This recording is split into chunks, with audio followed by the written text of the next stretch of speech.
මූලික වශයෙන්ම නායකයා කියලා කියන්නේ යහපත් සමාජ හිතකාමී පෞරුෂයකින් පිරුණ කෙනෙක්. සමාජ හිතකාමී පෞරුෂයකින් පිරිච්ච කෙනෙක්. අත්හිත පරහිත නායකයා හැම මොහොතම හිතන්නේ සමාජයේ අනික් කෙනාගේ යහපත සහ තමන්ගේ යහපත.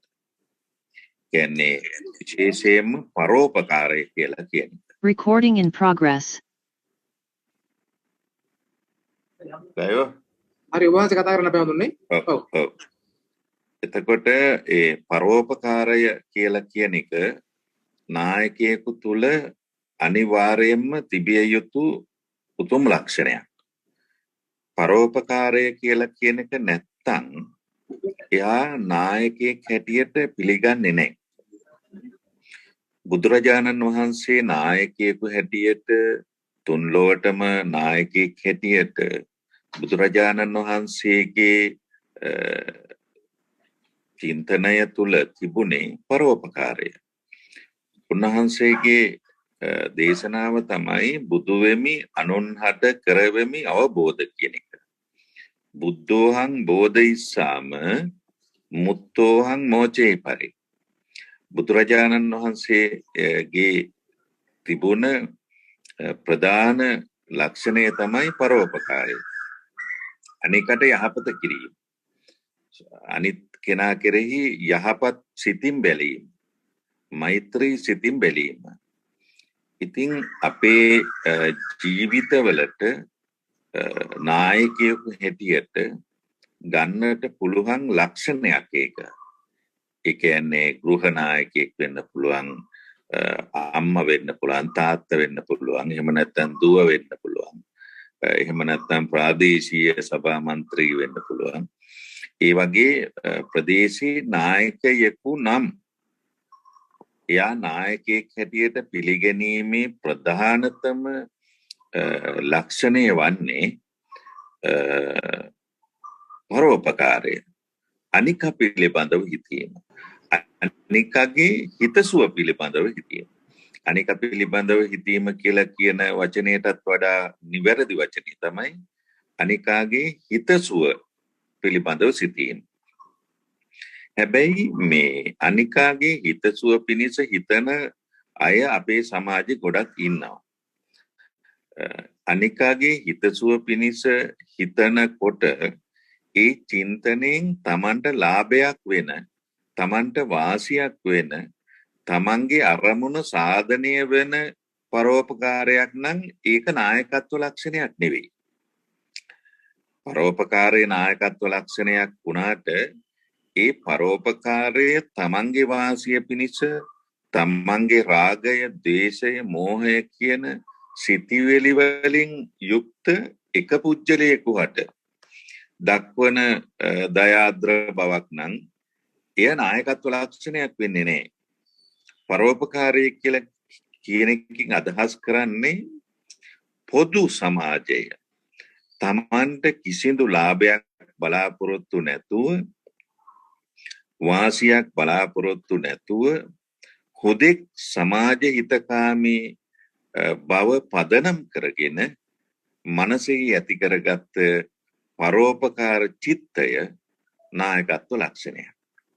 ඒ පරෝපකාර චිත්තය ක්‍රියාවක් බවට පත් වෙන්නට ඕන. ඒක නායකත්ව ලක්ෂණේ උතුරා ගිය ලක්ෂණය. චිත්ත සිතුවිල්ල විතරක් ඇති කර ගැනීම එක තත්වයක්, එක මානසික තත්වයක්. ඒ සිතුවිල්ල ක්‍රියාත්මක බවට පත් කිරීම ඒ සිතුවිල්ල සම්පූර්ණ වීමේ ස්වභාවය. උදාහරණයක් හැටියට මිනිස්සු දුක් විඳිනවනේ, මිනිස්සුන්ට කන්න බොන්න නැහෙනේ, මිනිස්යන්ට අධ්‍යාපනය නැහෙනේ, අධ්‍යාපන ක්‍රමය අපේ රටේ හරි නැහෙනේ. එහෙම කියන පරෝපකාර චිත්ත එකක්. ඒ පරෝපකාර චිත්තය ක්‍රියාත්මක කිරීමට තමන්ට කළ හැකි, තමන්ගේ ස්වභාවයෙන් කළ හැකි දේ කිරීම තමයි නායකත්ව ලක්ෂණය.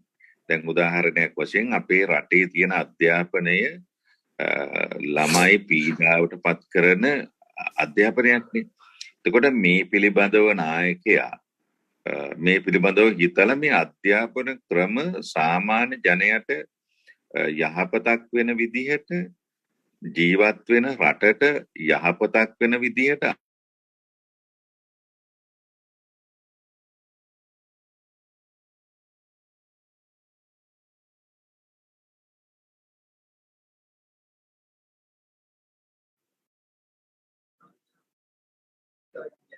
ආමතුන වහන්සේ ඇහෙන්නේ අපට මියුට් කරගන්න. මම සාකච්ඡා කරගෙන ගියේ පරෝපකාරය කියලා කියන එක ලක්ෂණයක්. පරෝපකාරය කියන එක ලක්ෂණයක්. අංක 2 තව ලක්ෂණයක් හැටියට අපිට පෙන්වන්නට පුළුවන් නායකයෙක් තුළ තියෙන ප්‍රඥාවන්ත බව. සිද්ධි පිළිබඳව දූරදර්ශී බව. යම් කිසි සිද්ධියක් වුණාම වර්තමානයේ එතන ඉඳගෙන කෑ ගහන කතා කරනවට වඩා ඒ පිළිබඳව දර්ශනයක් දැක්මක් ඇති කර ගැනීම ප්‍රඥාවන්ත බව. දැන් අපි දකිනවා නලපාන ජාතකය.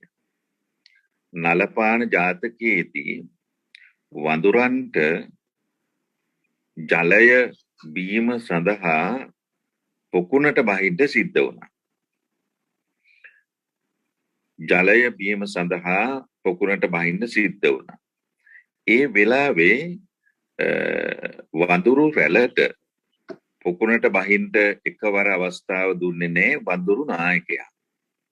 වඳුරු නායකයා කිව්වේ අපි දැන් මේ ඇවිල්ලා ඉන්නේ අපිට නොහුරු නොපුරුදු පරිසරයක.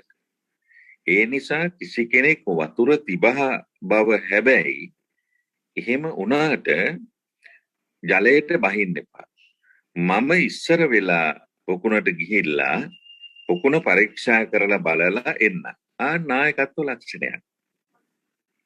සාමාන්‍ය ජනයා විපතට පත් වෙනකොට තමන් බෙහෙත් ටික විදගෙන කොරෝනා වලින් පරීක්ෂා වෙලා ඉන්න එකට වඩා සාමාන්‍ය ජනයාට ඒ යහපත උදා වෙන විදිහට වැඩ කිරීම නායකත්ව ලක්ෂණයක්.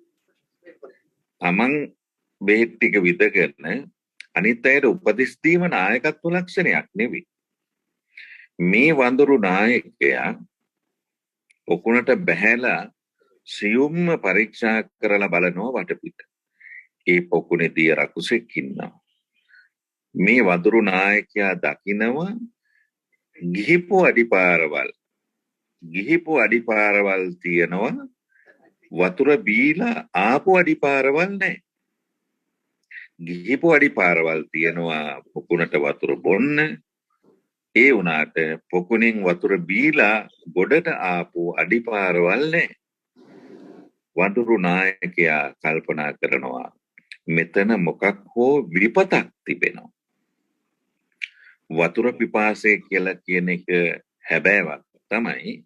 නමුත් වතුර බොන්න ගිහිල්ලා ජීවිතය විනාශ කර ගැනීම කියලා කියන එක මෙතෙන් සිද්ධ විය හැකියි. ඒ නිසා වතුර බොන්නත් ඕන, පොකුණට නොබහින්නත් ඕන. ඒ සඳහා කරන්න ඕන මොකක්ද කියන එක කල්පනා කළා. මෙන්න මෙතන තියෙන ප්‍රඥාවන්ත බව. සිද්ධියක් පිළිබඳ ප්‍රඥාවන්ත බව. දැන් කොරෝනා ප්‍රශ්නේ තිබුණා නම් අපේ රටේ අවුරුදු සීසන් එකක් අපි දන්නවා නම් අපේ රටේ මිනිස්සුන්ට බනිනවට වඩා මිනිස්සුන්ගේ ස්වභාවය ගැන අධ්‍යයනයකුත් තිබුණා නම් මලමිනී මෙච්චර වලදාන්නේ නැතුව මේක බේරගන්න තිබුණා නේද කියන නායකත්ව ලක්ෂණයක් අපිට තිබුණේ නැහැ. අපේ රටට ඒ නායකත්ව ලක්ෂණය තිබුණේ නැහැ. නායකත්ව ලක්ෂණය කියන්නේ සාමාන්‍ය ජනයාට නොතේරෙන දෙයක්. නායකයා තුළ තිබෙන දෙයක්. නොතේරෙන ජනතාව කෑ ගහයි, එයලා සද්ද කරයි, මාධ්‍ය සාකච්ඡා තියයි, වොයිස් කට් දෙයි. නමුත් නායකයෙකුට ඒ නොතේරෙන දේම ක්‍රියාත්මක කරන එක සුදුසුද කියන එක බුද්ධ ආගම අනුව බලන්න වෙනවා. ඔබ වුණත් ඔබේ ජීවිතය තුළ ඔබ නායකයෙක් හැටියට ඔබ ගතිපු තීරණවල ප්‍රඥාවන්ත බව තිබුණේ නැහැ. ඒ නිසා ඔබට වැරදුනා. ඒ වරද ඔබ බාරගන්නේ නැතුව අනිත් අයට බැනවෙන ගියා. ඒක නායකත්වයට කිසිම සුදුසු ලක්ෂණයක් නෙවෙයි. ඔබ තුල තිබුණා. ඔබේ අම්මා එහෙම වෙන්න පුළුවන්, තාත්තා වෙන්න පුළුවන්, ගමේ නායකයා වෙන්න පුළුවන්, විදුහල්පතිතුමා වෙන්න පුළුවන්. එයලා සමාජයේ විසින් පවරන නායකයෝ. අපි දකින්නවා සමාජය දේශපාලනය විසින් පවරන නායකයෝ ඉන්නවා නායකත්ව ලක්ෂණ නැති. ඒ නිසා තමයි මේ රට මෙච්චර මේ විපතකට පත් වෙලා තිබෙන්නේ. ඒ නිසා අපේ හඳුනන්නේ මේ බාධකකට සමාවන්න අපේ හඳුනන දැන් අපිත් එක්ක දරුවෝ ඉන්නවා ඒ වගේම තරුණ අවදියේ ඉන්පසු වෙන බොහෝ දෙනෙක් අපිත් එක්ක මේ සාකච්ඡාවට සම්බන්ධ වෙනවා. අපිට හිතෙන්නට පුළුවන් මුලින්ම දැන් අපි සමාජයේ කැපී පෙනෙන්නේ නැත්නම් අපි සමාජය තුළ වගකීමක් ගන්නෙ කොහොමද? අපි නායකයෙක් වෙන්නේ කොහොමද?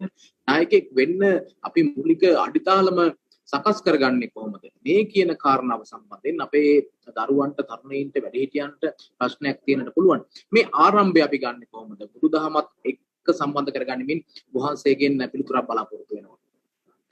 ඔව් ඇත්තටම නායකත්ව වගකීමක් ගැනීම සඳහා සුදුසු වන්නේ කෙසේද කියන ප්‍රශ්නේ හරි වැදගත්. ඒ කියන්නේ නායකයෙක් වීම සඳහා අපි සුදුසුකම් ලබන්නේ. ඇත්තටම බුද්ධ ආගමේ නායකයෙක් වීම සඳහා සුදුසුකම් ලබනවා කියලා කියන්නේ පාරමී ධර්ම සම්පූර්ණ කිරීම. ඒ සඳහා පාරමිතා පිරීම. සුදුස්සෙක් වෙන්න. දැන් උදාහරණයක් වශයෙන් හොඳ නායකයන්ගේ චරිත කතා තිබෙනවා. අපේ රටේ විශිෂ්ට අපි නායකයෝ කියලා කියන එකෙන් දේශපාලන නායකයෙක් කියන එකම නෙවෙයි සාකච්ඡා කරන්නේ. දේශපාලන නායකයෝ වෙනයි, සමාජ නායකයෝ වෙනයි, ගෘහ නායකයෝ වෙනයි, ජාතික නායකයෝ වෙනයි, ආගමික නායකයෝ වෙනයි. එහෙම සමාජයේ විසින් නායකයෝ වෙන් කරලා තියෙනවා. මෙයා ආගමික නායකයෙක්, මෙයා ජාතික නායකයෙක් ආදී වශයෙන්. එතකොට දැන් ඔබ නායකයෙක් හැටියට ඔබ පිළිබඳව අපි සාකච්ඡා කරන්නේ ඔබ සමාජ නායකයෙක් හැටියට, පවුලේ නායකයෙක් හැටියට, එහෙම නැත්නම් පාසලේ ශිෂ්‍ය නායකයෙක් හැටියට ශිෂ්‍යයන් තුළ ඒ විදිහට ඔබ කටයුතු කිරීම පිළිබඳවයි.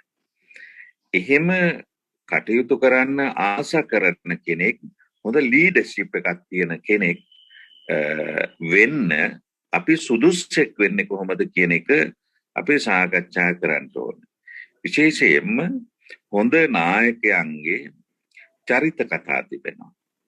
ඒ පුද්ගලයා විසින්ම ලියපු ඔහුගේ ජීවිතය පිළිබඳව තියෙන චරිත කතා තිබෙනවා.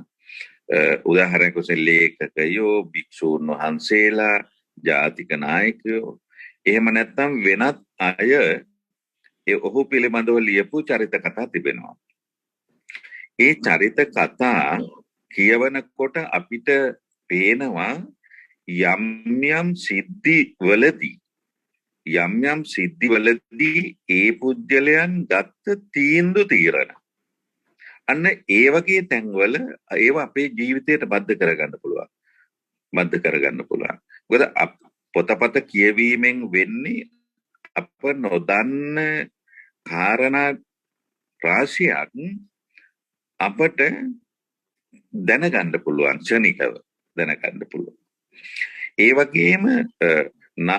වගේම ආගමික නායකයෙක් හැටියට, ලෝක නායකයෙක් හැටියට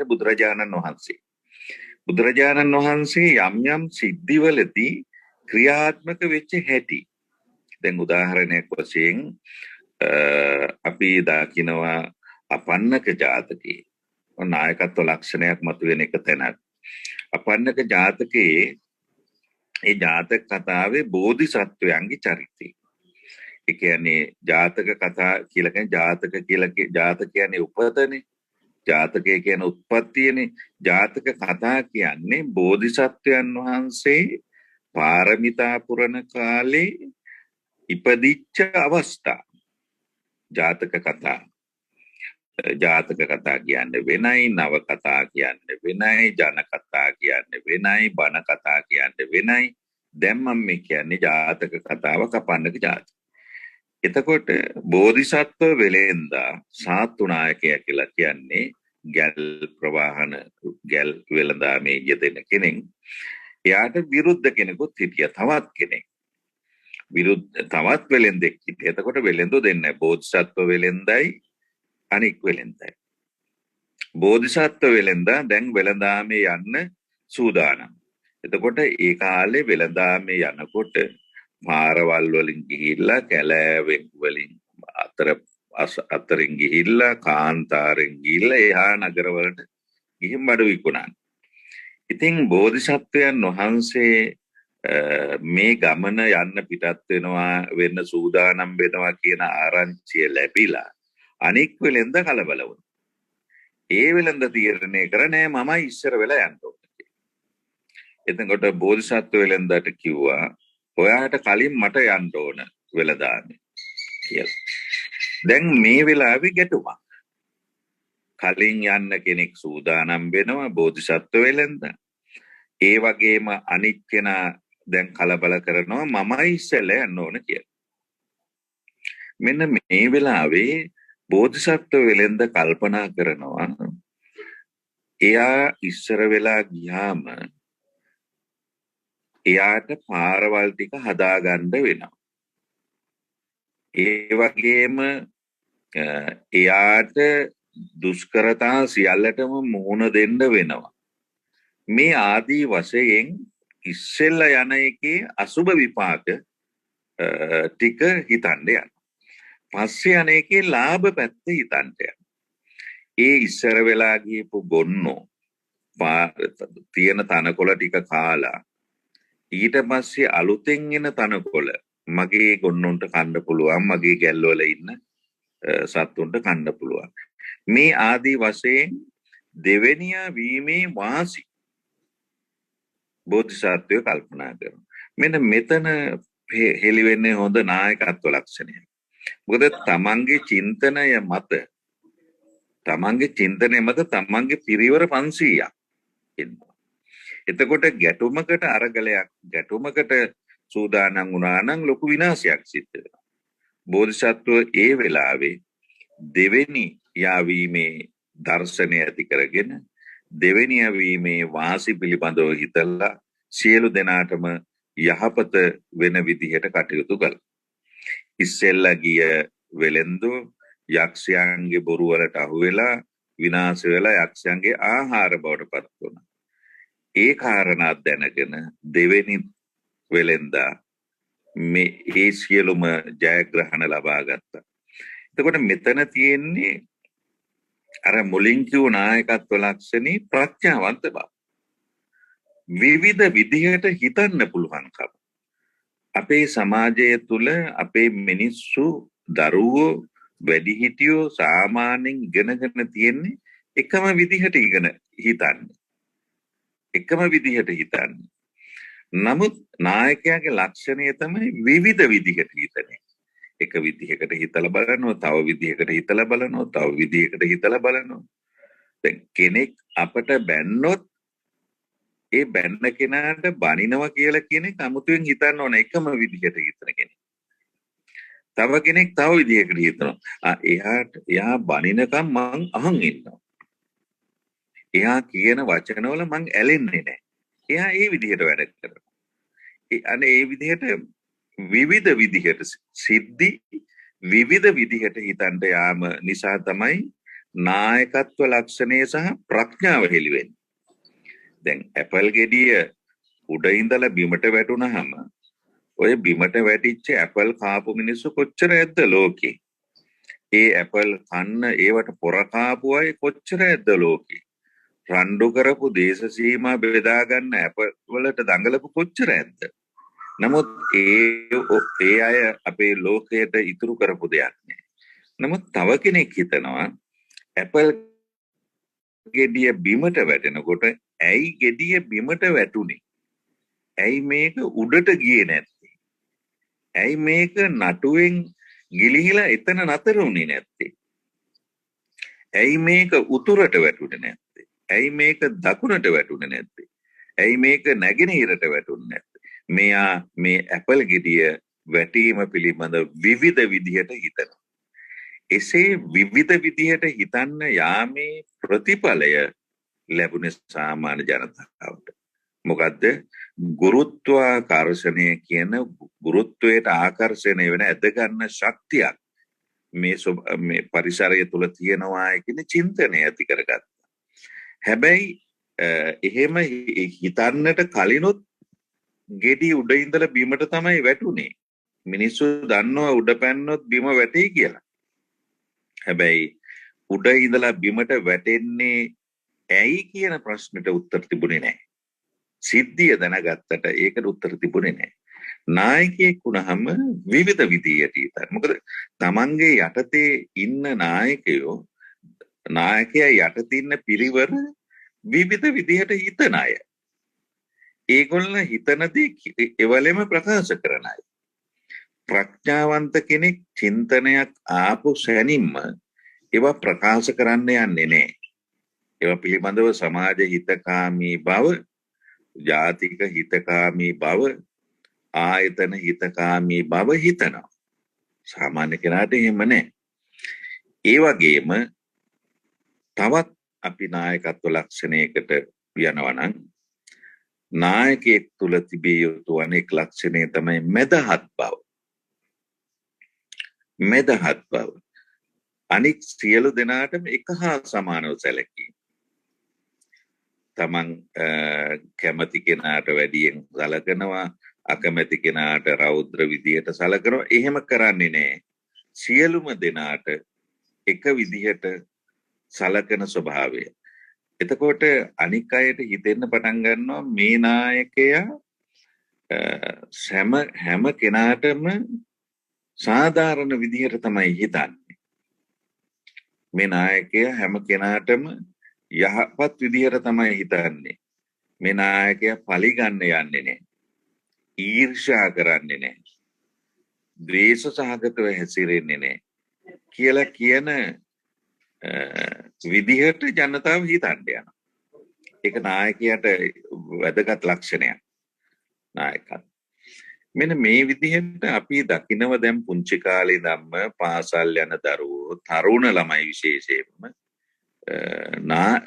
තමන්ගේ චරිතය, තමන් චරිත ස්වභාවය තුල නායකයෙක්ද කියලා තමන්ගේ ප්‍රශ්න කරන්න ඕන.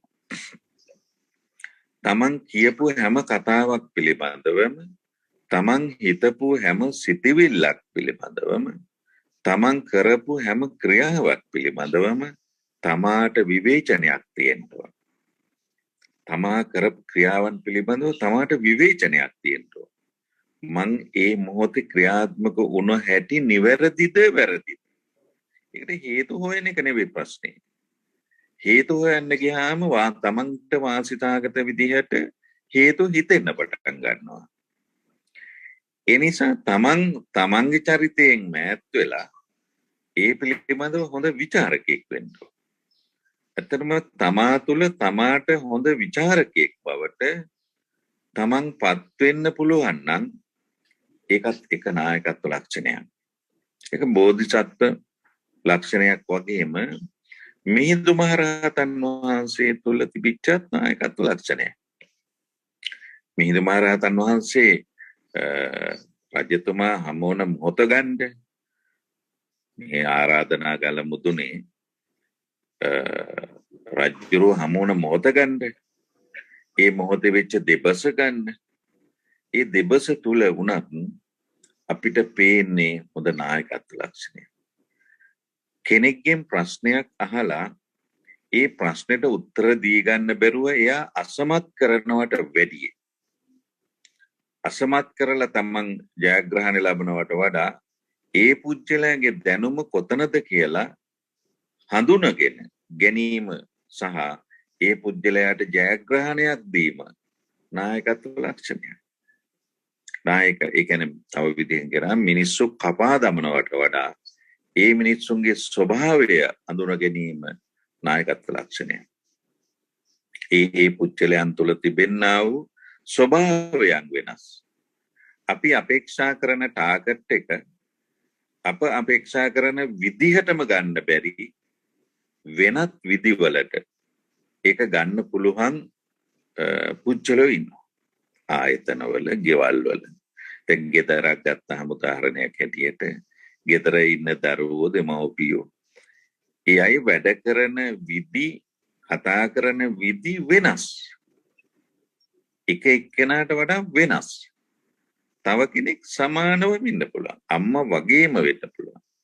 තාත්තා වගේම වෙන්න පුළුවන්. තව කෙනෙක් ඊට වඩා වෙනස් වෙන්න පුළුවන්. ඒ අය තුළ පවතින හැකියාව, දක්ෂතාව, උවමනාව, මානව හිතවාදී බව, සමාජ වැඩ කිරීමේදී හැසිරෙන විදි පිළිබඳව තමා තුළ මනසේ පයිල් එකක් තබා ගැනීම, මෛත්‍රී සහගත විදිහට පයිල් එකක් තබා ගැනීම වැදගත්. ඒ කියන්නේ පුද්ගලයාගේ ස්වභාවය අඳුන ගැනීම. අපේ හඳුරන්නේ දැන් අපි ළඟ තියෙනවා ශක්තිය. කියන්නේ අපි ළඟ විභව ශක්තියක් තියෙනවා. අපිට ඒ හැකියාව තියෙනවා, දක්ෂතාවය තියෙනවා කියලා අපි විශ්වාස කරනවා. හැබැයි අපි දකිනවා අපි බහුතරයක් ළඟ තියෙනවා මේ ඉදිරියට යන්න තියෙන ඒ හැකියාව නැත්නම් අපි කෙරෙහිම තියෙන හීනමානයක්. මේක අපිව පිළිගනීද? අපිව කියන දේවල් විශ්වාස කරයිද? අපි සහ අපි වටේ ඉන්න අය. එහෙම තමන්ගේ හිතට තියෙනවා පසුගාමීත්වයක්. මෙන්න මේ සිතිවිල්ල කොහොමද අපි වෙනස් කරගන්නේ? දැන් මම කියන දේ පිළිගනීද? මගෙත් එක්ක මේ අය මේ කාර්යයට එකතු වෙයිද? එහෙම වුණාම අපි අඩියක් පස්සට එන්න උත්සාහ කරනවා. එහෙම නැතිව අපි කොහොමද අපි ගැන විශ්වාසයක් ඇති කරගෙන අන් අය අපි කෙරෙහි දක්වන ප්‍රතිචාරය අපි සාධනීය තැනකට අරගෙන එන්නේ? ඔවුන් අපිව විශ්වාස කරන තැනට අපි කොහොමද ගොඩනගන්නේ? ඒ කාරණාව ඔබ වහන්සේගෙන් පැහැදිලි කිරීමක් බලාපොරොත්තු වෙනවා. දැන් බුද්ධික මහත්මයා කියපු කාරණය හරි වැදගත්.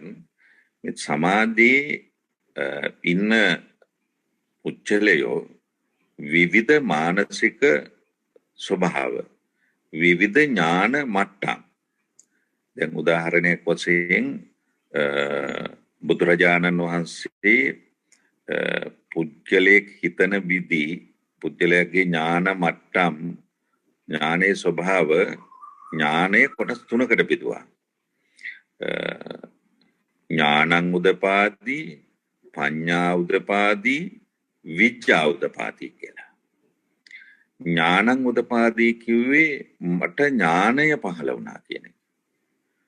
පඤ්ඤා උදපාදී කිව්වේ මට ප්‍රඥාව පහළ වුණා.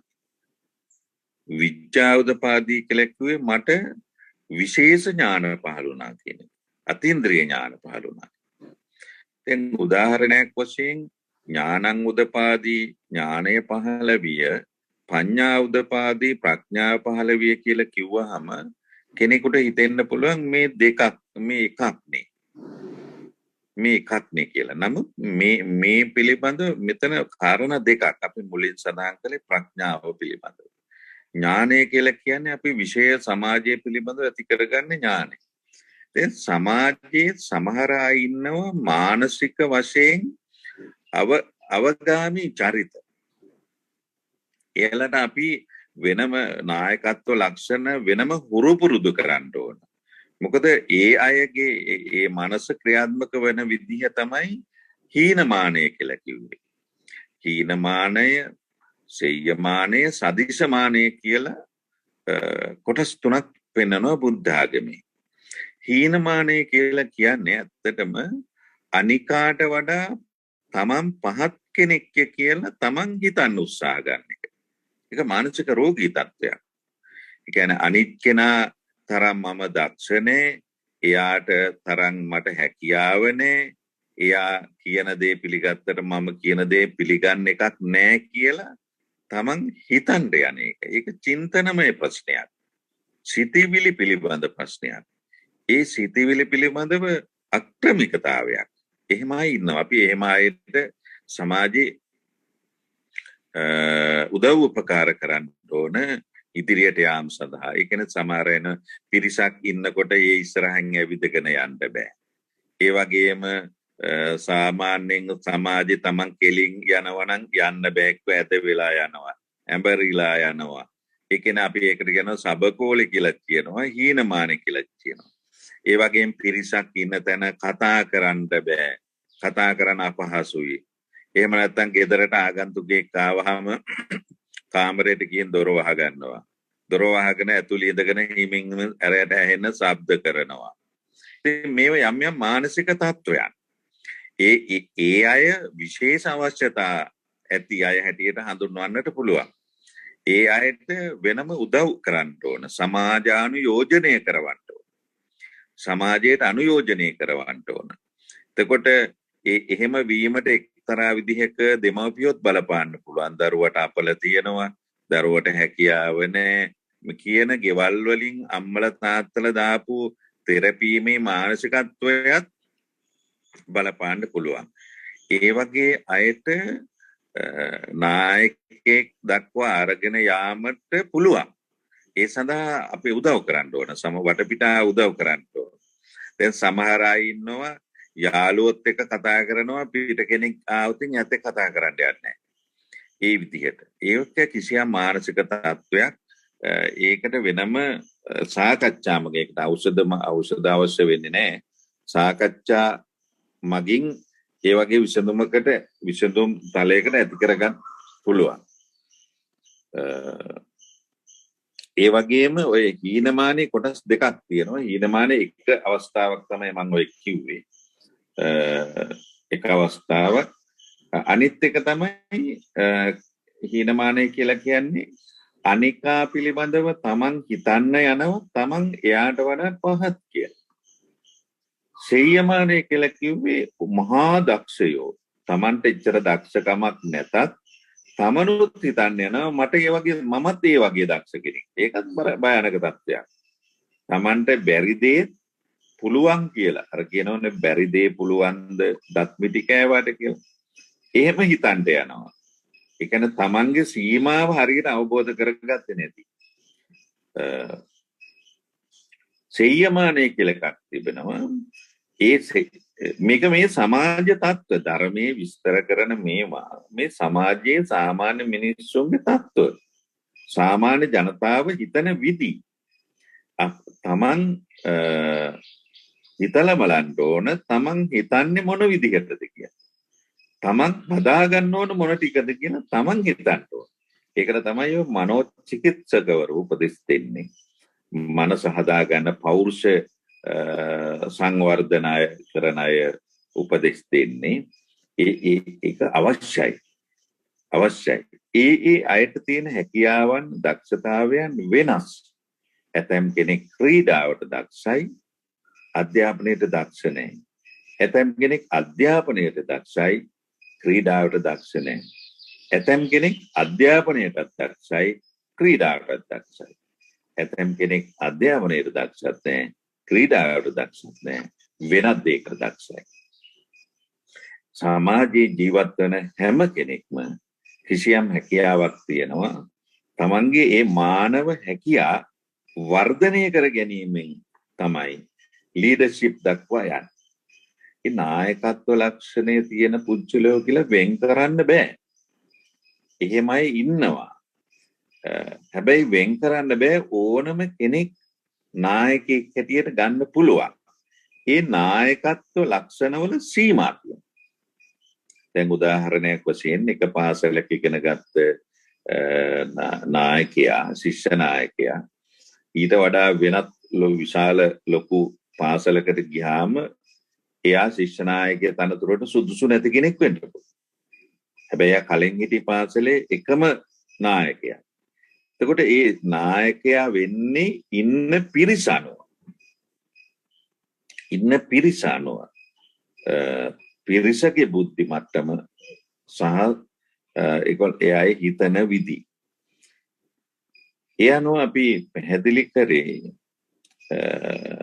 මේ නායකයෙකු වීම වෙනුවෙන් ඇත්තටම අද සමාජයේ ගොඩාක්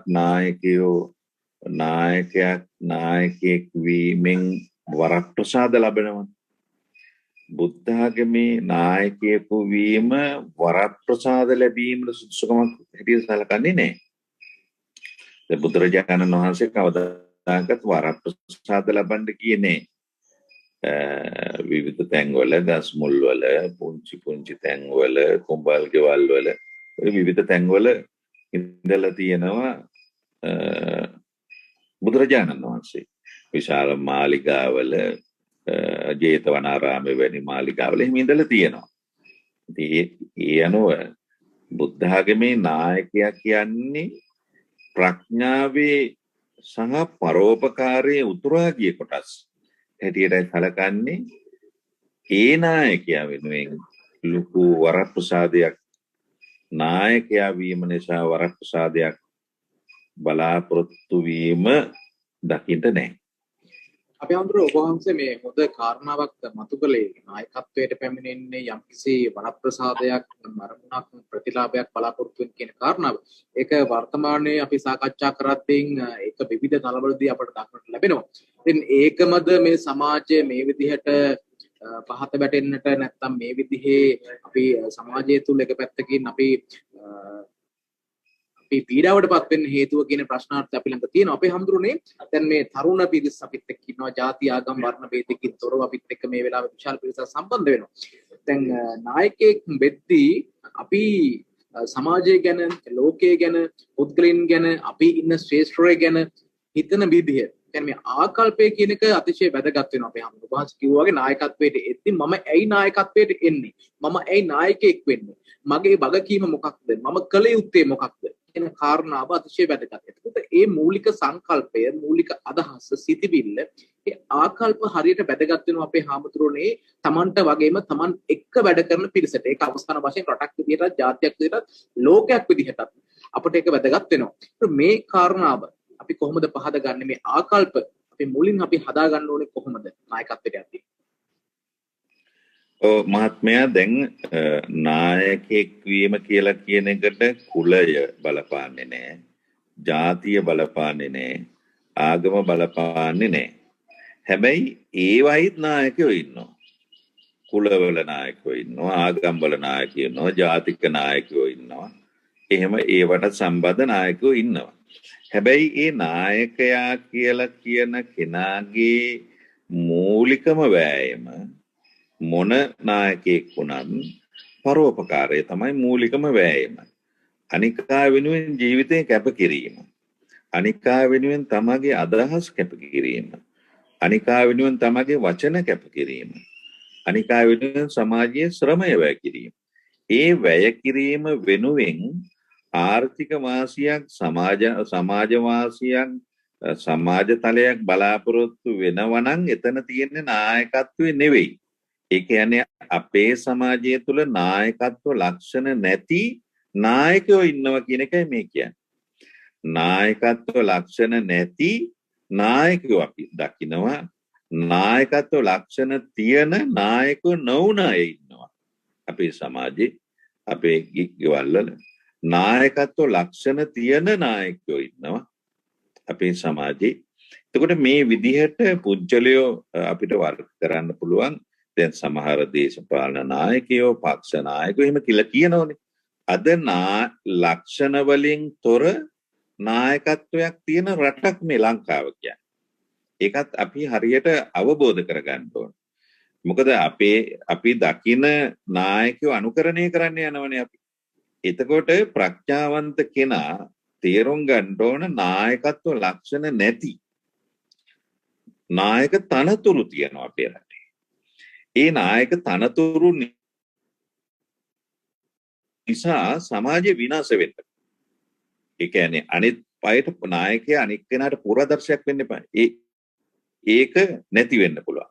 දැන් උදාහරණයක්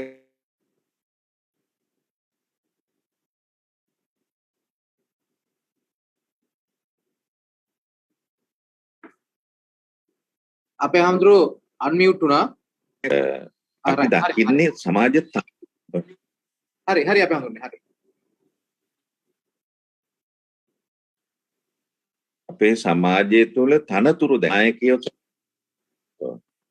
නායකයා සහ පරිපාලකයා පරිපාලන අය ඉන්නව තනතුරු තියෙනවා. දැන් උදාහරණයක් හැටියට අලුතෙන් ආණ්ඩුවක් පත් වුණ ගමන්ම ඒගොල්ල සංස්ථා සභාපතිවරු හැටියට නායකව පත් කරනවා. සංස්ථාවල සභාපතිවරු හැටියට ඒගොල්ල පත් කරනවා. ඒ හැටියට පත් කරන්නේ නායකත්ව ලක්ෂණ තියද කියලා බලලා නෙවෙයි ඒ දේශපාලන පක්ෂය සඳහා දරදියක්ද හින්දා. එතකොට ඒ දේශපාලන පක්ෂය සඳහා දරදිය අදින්නේ තනතුරක් බලාපොරොත්තුවේ. ඒක පොදු ජනයට තියෙන පරාර්ථය සලකලා නෙවෙයි. එතකොට ඒ අය තමන්ගේ ආයතන ප්‍රධානීන් පත් කරාම දේශපාලනයෙන් ඒ අය ආයතනය අරගෙන යනවට වැඩිය ආයතනයට නායකත්වයක් දීලා රට ගොඩ නගන්න උත්සාහ ගන්න අයත් අල්ප වශයෙන් ඉන්න අතරේ වැඩි වශයෙන් ඒගොල්ල තමන්ගේ සුඛ විහරණය ගැන හිතන. එතකොට රටක් වැටෙනවා. රටක් ගොඩ නගන්න බෑ. එතකොට ශ්‍රී ලංකාව තමයි ඒකට හොඳම උදාහරණය. නිදහසෙන් පස්සේ බිහිවෙච්ච නායකත්ව සහ අද සාමාන්‍ය ජනයාගේ ආර්ථිකය දල ජීවිත නිෂ්පාදනය සහ පුද්ගල හැකියා සංවර්ධනය අතින් ගත්තාම අද මිනිස්සු රජයෙන් කීකෑ බලාගෙන ඉන්නවා.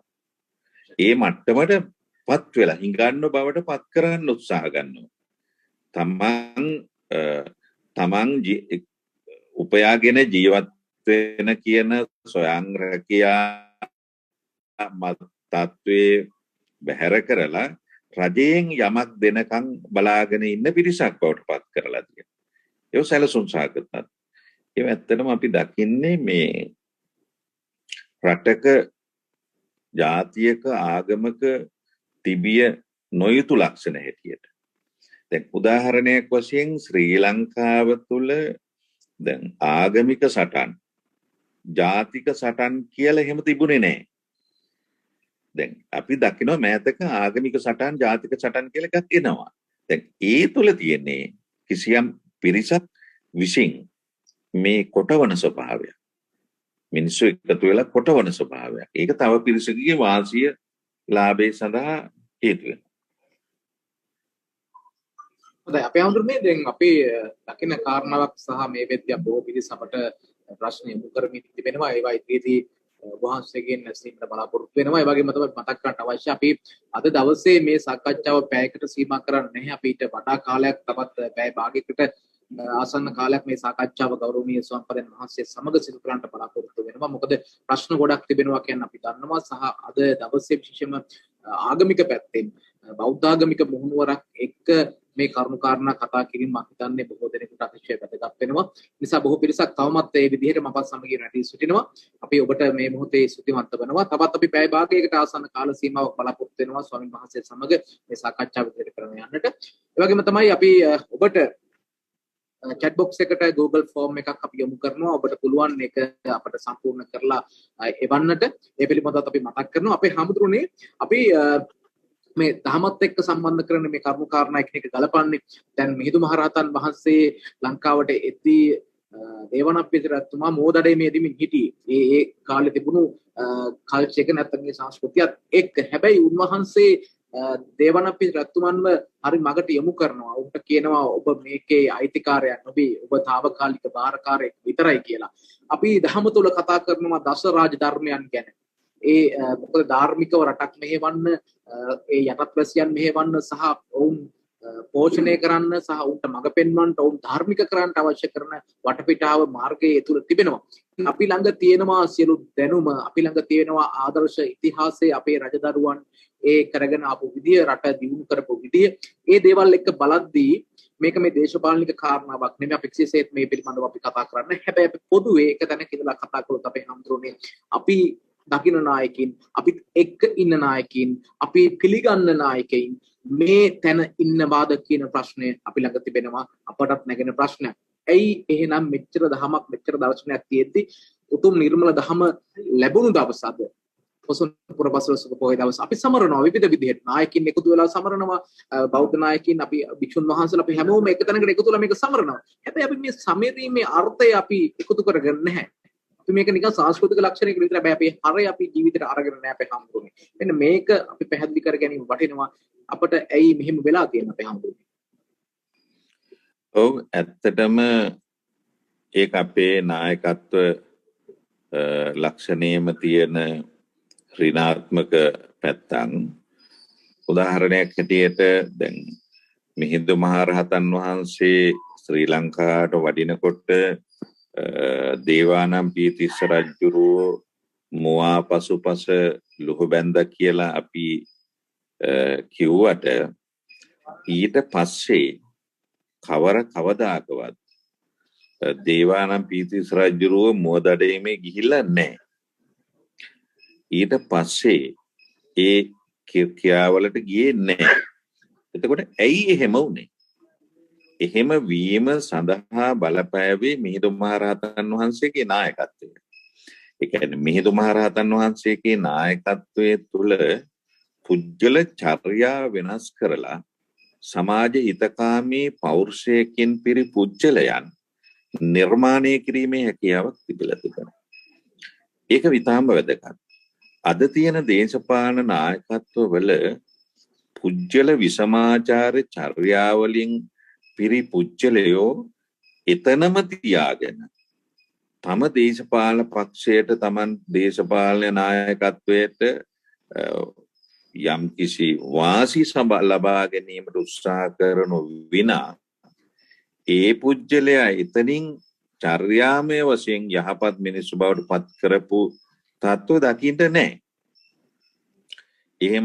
එහෙම අය දකින්න නැහැ. එතකොට මෙතන පැහැදිලිව පේනවා මිහිඳු මහරහතන් වහන්සේගේ නායකත්වය වර්තමාන නායකයෝ ගන්න ස්වභාවය පිළිබඳ. අනිත් කාරණාව තමයි යහපත අයහපත මොකක්ද කියලා කියන එක මිහිඳු මහරහතන් වහන්සේ හොඳට නිවැරදිව දැනුවත් කළා.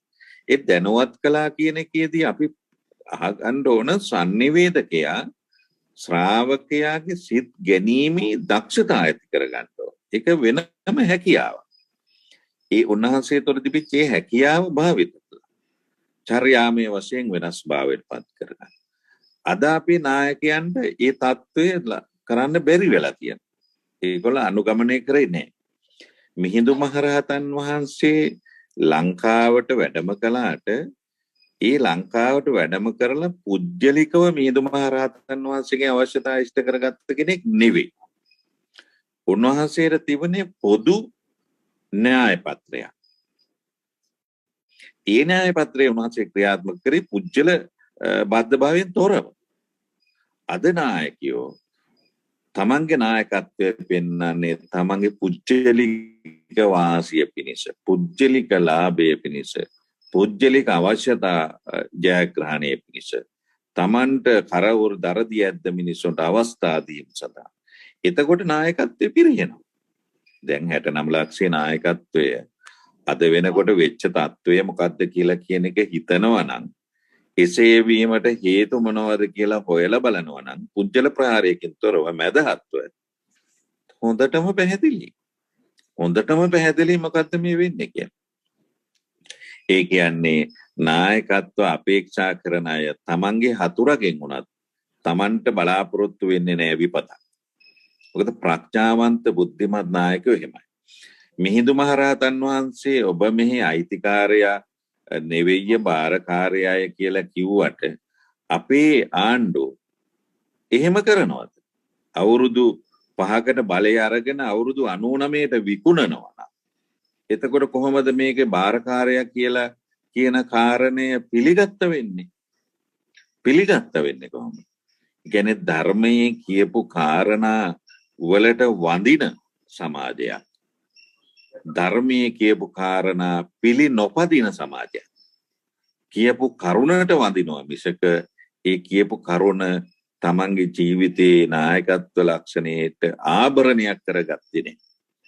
කියන්නේ මිහිඳු මහරහතන් වහන්සේ අපේ රටට වැඩම කරලා අපේ රටට දේශනා කරපු කරුණු තමන්ගේ වාසිය පිණිස ලාභය පිණිස ප්‍රසිද්ධ ජනවේදිකාවල වන්දනා බවට පත් කර ගැනීමෙන් අපිට කියන්න බෑ මහින්ද පෞරුෂය මිහිඳු මහරහතන් වහන්සේගේ පෞරුෂය උන්වහන්සේ දේශනා කරපු දේ අපේ නායකයෝ පිළිගත්ත කියලා. අපි හැමෝටම අපි හැමෝම නායකයෝ විවිධ තලවලදී පවුල ගත්තාම පාසල ගත්තාම පන්සල ගත්තාම ඊට පස්සේ රැකියා ස්ථානය ගත්තාට පස්සේ රටක් ගත්තාම ලෝකයක් ගත්තාම අපි එක එක තලවලදී අපි නායකයෝ බවට පත් වෙනවා. අපි දකින දෙයක් තමයි අපේ හැමෝටම අපිට නායකයින් තෝරගන්න, ඒ කියන්නේ නායකයා හඳුනා ගන්න. ඒ තලවලදී නායකයා තේරුම් ගන්න අපිට හැකියාවක් තියෙනවද කියන ප්‍රශ්නේ. දැන් උදාහරණයක් විදිහට දහම ගත්තට පස්සේ දහමේ මෙන්න මෙහෙම මේ විදිහේ නායකත්ව ගුණ තියෙන අය තමයි අපට ඕනේ. අපි බලාපොරොත්තු වෙන්නේ මෙහෙම අය කියලා. අපි සතුව යම් දැනුමක් තිබුණට අපි ඒ ගන්න තීරණය සහ අපි ඔවුන්ව සමග සම්බන්ධ වීම වෙන්න පුළුවන්. අපි ඔවුන්ව පත් කර ගැනීම වෙන්න පුළුවන්. මම මේ කතා කරන්නේ දේශපාලනික කතාවක් විතරක් නෙමෙයි. මම මේ කියන්නේ සමස්තයක් විදිහට අපි රැකියා කරන ආයතනෙ වෙන්න පුළුවන්, අපේ පාසල වෙන්න පුළුවන්, පන්සල වෙන්න පුළුවන්, හැමතැනම. අපි ඒ තෝරා ගැනීමේදී, තීරණ ගැනීමේදී නිවැරදි සැබෑ නායකත්වය තෝරා ගැනීමට අපොහසත් නේද අපේ හම්බුනේ. මේක නේද මෙච්චර තරමට මේ සමාජය අපේ සංස්කෘතිය තුල අපි අසරණ වෙන්න හේතුවක් වෙලා තියෙන්නේ. එදා මිහිඳු සංස්කෘතිය අපෙන් අද මගහැරෙන්නට හේතුවක් වෙලා තියෙන්නේ. අපිට හැම කාරණාවකටම ජනතාවටම දොස් කියන්නත් බෑ. සාමාන්‍ය ජනයාට බනින එක තමයි අපේ පුරුදු පදේ. දැන් කොරෝනා වසංගතයේදීත් ඉහළ නායකයෝ තමන්ගේ නායකත්වයේ අසමත් භාවය පෙන්නනකොට ඔවුන් ජනතාවට බයිනු. ඉතින් ජනතාවට බැනලා වැඩක් නැහැ. ජනතාව සාමාන්‍ය බුද්ධි මට්ටමේ තියෙන අයනේ. හැම කෙනාටම නායකත්ව ලක්ෂණයක් ඇති වෙන්නේ නැහැ. හැම කෙනාටම නායකයෙක් වෙන්න බෑනේ. එහෙම නමුත් පුජ්‍යලයෝ හැම කෙනාම 나යකයා නොවුනට අපේ සිංහල සංස්කෘතියේ හැම පුජ්‍යලයම පරාර්ථ චර්යාව පිළිබඳව චින්තනය යොමු කරපු කෙනෙක් අය. ඒ කියන්නේ අපේ සමාජයේ හැම කෙනාම පරාර්ථ චර්යාව වෙනුවෙන් කැපවෙච්ච අය. ඒ කියන්නේ මිහිඳු මහරහතන් වහන්සේගේ වැඩමවීමෙන් පස්සේ අපේ යටත් විජිත රාජ්‍ය බවට පත් වෙලා තියෙද්දිත් නොනැසුණ දෙයක් තමයි මිනිසා අනිකා වෙනුවෙන් ජීවත් විය යුතුය කියලා කියන්නේ. දැන් එදා සමාජයේ දරුවෙක් වැරැද්දක් කරාම ඒ දරුවා වැරැද්දක් කළාම මොන තාත්තා වුණත් මොන අම්මා වුණත් ඒ දරුවාට සැරවැර කරනවා. ඒද මොන සැරවැර කර. ඒ කියන්නේ ළමයා කියන්නේ සමාජ වස්තුවක් නිසා හැම කලේ. එතකොට ළමයා වැරැද්දක් කළාම දෙමව්පියෝ ඒව නිර්දෝෂ කරන්න ගියේ නෑ. දරුවා වැරැද්දක් කරාම තමන්ගේ දෙමව්පිය දරුවා නිර්දේශ කරන්න යාමත් වරදක් හැටියට සැලකු සමාජයක් අපේ රටේ තිබුණු සමාජය. ඒ කියන්නේ හැම කෙනාම හැම ක්‍රියාවෙදීම පොදු අයිතිය ගැන කල්පනා කළා. පොදු අයිතිය ගැන හිතුවා. ඒ පොදු අයිතිය ගැන කල්පනා කළේ පොදු අයිතිය ගැන හිතුවේ මිහිඳු මහරහතන් වහන්සේ අපිට දීපු දර්ශනය. වර්තමානයේ වෙනකොට ඒ පොදු අයිතිය කියලා කියන එක නැද්ද තියනවද කියලා කියන එක වෙනම කල්පනා කරන්න. ඒ කියන්නේ අපේ සමාජ වටපිටාව විසින් සමාජ සංනිවේදන මාධ්‍යමකින් සමාජයේ යම් දේශපාලනික තලවලින් හැම වෙලේම පුජ්‍යලික සුඛ විහරණය කළා. දැන් හොඳ දේශපාලන නායකත්ව ලක්ෂණයක් තමයි මම දකින්නේ අපේ රටේ නිදහසෙන් පස්සේ මේ රටේ රාජ්‍ය තනතුරු ලැබුණේ සාමාන්‍ය පෙළ විභාගයෙන් ඉහළ විභාග සමත් වෙච්ච අයට. දැන් මෑත ආපු දේශපාලන නායකත්වයේ විසින් අපේ රටේ සාමාන්‍ය පෙළ අසමත් වුණ දරුවන්ට රජයේ රැකියාවක් දෙන්න ලොකු තීන්දුවක් ගත්තා. ඒක ඓතිහාසික තීන්දුවක්. ඒක රට ගැන හිතපු, ජාතිය ගැන හිතපු, ජනතාව ගැන හිතපු හොඳ තීන්දුවක්. නමුත් ඒ තීන්දුවයි තාම වැදගත්. ඒ තීන්දුව පවා අනෙක් අය එකතු වෙලා අනෙක් මැති ඇමතිවරු එකතු කරලා තමන්ගේ ප්‍රාදේශීය දේශපාලනයට වැඩ කරපු පක්ෂ අය විතරයි මේකට යවන්නේ කියන තීන්දුවකට බලන්න අර හොඳ නායකත්ව ලක්ෂණ පවා තව පැත්තකට හරව ගන්නවා. ඒ තුල තමන්ට බලාපොරොත්තු වෙන ඡන්දය. එතකොට මෙන්න මේ වගේ දේවල් ප්‍රඥාවන්තව බලලා වෛරයෙන් තොරව, ද්වේෂයෙන් තොරව පොළව තමන්ගේ කියලා හිතාගෙන මේ පොළව තමන්ගේ කියලා හිතාගන්නේ තමන් පොළොවට යමක් ඉතුරු කරන්න ඕන කියන හැඟීම. ඒදී එහෙම තියලා වැඩ කරපු සමාජයක් අපේ රටේ. පරාර්ථයේ ජීවන යථාර්ථයේ බවට පත් කරගෙන වැඩ කරපු සමාජයක්. එතකොට ඒ සමාජයට මොකද මේ වෙන්නේ? ඒ සමාජයට මොකද මේ වෙන්නේ කියලා කියන කාරණා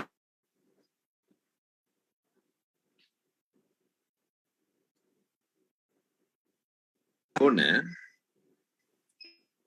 අපි සෑම වෙලාවකම උත්සාහ ගන්න ඕනේ ඒ පරාර්ථ චර්යාව පිළිබඳ සංකල්ප කරන්න. අපි උදාහරණයක් වශයෙන් දේශපාලන මැතිවරණ ව්‍යාපාරයක් තියෙනකොට සමාජයේ සාමාන්‍ය තත්ත්වවලදී නීතිය ක්‍රියාත්මක කරනකොට මෙන්න මේව තමයි sannivedanaya මගින් අපේ ජනතාවගේ ඔළුවට දෙන්න ඕන. උඹලා මෙහෙම මිනිස්සු ඇයි අද මෙතෙන්ට ආවේ? මෙහෙම මිනිස්සු ඇයි මෙතෙන්ට ආවේ කියන අදහසට එකතු කරගන්න ඕන. ඒ සඳහා sannivedana ආයතන වලට දැන් අද මේ කතා කරන්නේ ඔබ ආයතනයේ sannivedana. මේ තුල මේව මතක් කරලා දෙන්න. මිනිස්සුන්ටම බනින්න හොඳ නැහැ. මිනිස්සුන්ටම වැරද්ද කියන්න හොඳ නැහැ. අපි මේව මතක් කරලා දෙමු. සිහිපත් කරමු. මිනිස්සු හැම වෙලෙම ආත්මාර්ථය ස්වාර්ථය ගැනම හිතන මිනිස්සු එන්න වැඩි වෙනවා. මේක කොතනින් අතර වෙයිද? අපි මේව කඩලා බිඳලා දාලා පරාර්ථය කියන පොසොන් සංස්කෘතිය, මිහිඳු සංස්කෘතිය අපි සමාජයට අරගෙන නායකත්වයේ පෙන්වන්නට උත්සාහ ගමු. අපේ හැමතුරුනේ මේ මම ඒ සංකල්පේ ඉඳලා ජාතක තලයේ අපි කතා කරපු සංකල්ප මම ඉන්න කැමති මේ පවුලට මේ වෙලාවේ. පවුලට පොද පවුල් සංස්ථාවේ නායකත්වයෙන් තමයි අපි සමස්ත සමාජයක් ගොඩනැගෙන්නේ. ගෙදර පියා වෙන්න පුළුවන්, ගෙදර අම්මා වෙන්න පුළුවන්, නැත්නම් වැඩිමල් සහෝදරයා වෙන්න පුළුවන්, සහෝදරිය වෙන්න පුළුවන්. එතනදී අපි වැඩි හරියක් අපි රැඳිලා ඉන්නේ ගෙදර අපේ. ඒක නිවසේ රැඳිලා ඉන්න මොහොතේ ඒ වටපිටාව, ඒ පරිසරය, ඒ ලැබෙන සිතුවිලි ආකල්ප අපේ ජීවිතේ අපිට මුහුණ දෙන්න සිදුවෙන සිදුවීම් මෙන්න මේ දේවල් අතිශය වැදගත්. ඒක මේ පෞල් සංස්ථාව තුළ අපට ලැබෙන නායකත්වය අතිශයම වැදගත් අපේ හැමෝටම අපේ ජීවිතයේ සාර්ථකත්වයට.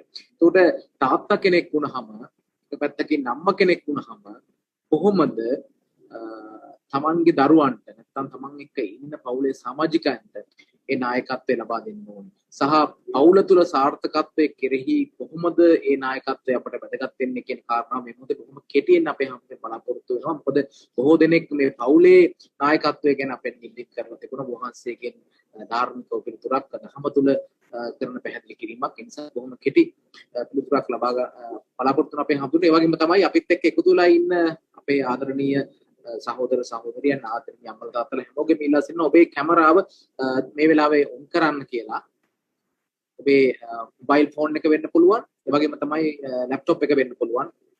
ඒ ඔබේ ඩිවයිස් එකේ කැමරාව ඔන් කරන්න කියලා අපි මතක් කරනවා. අපට ඔබ කැප්චර් කරගැනීමේ පොඩි කෙටි වේලාවකට කැප්චර් කරගන්න අවශ්‍යයි. හොඳයි අපේ හැමතුරුනේ වහන්සේට කතා කරන්න පුළුවන්.